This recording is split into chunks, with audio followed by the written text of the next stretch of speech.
En Chine, tu peux désormais acheter un hologramme de quelqu'un qui est mort pour 3 $.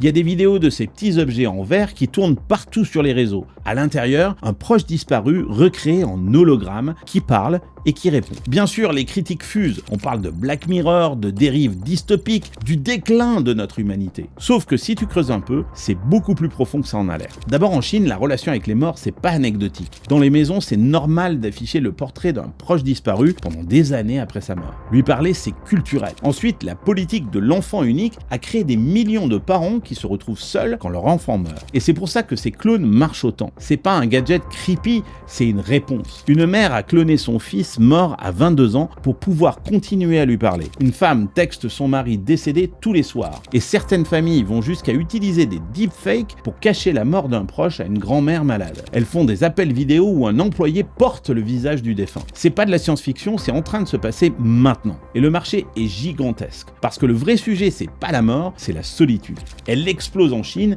elle explose aux États-Unis et en Europe. Nos sociétés vieillissent, les gens vivent seuls plus longtemps et perdent leurs proches plus tôt. Et la technologie arrive avec une promesse simple. Tu ne seras plus jamais complètement seul, même quand tu auras perdu un être cher. C'est troublant, je sais, mais c'est aussi profondément humain. On a toujours cherché à parler aux morts. La seule différence, c'est qu'aujourd'hui, ils peuvent te répondre.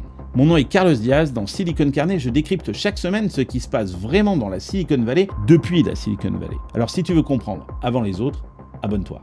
Hasta luego amigos.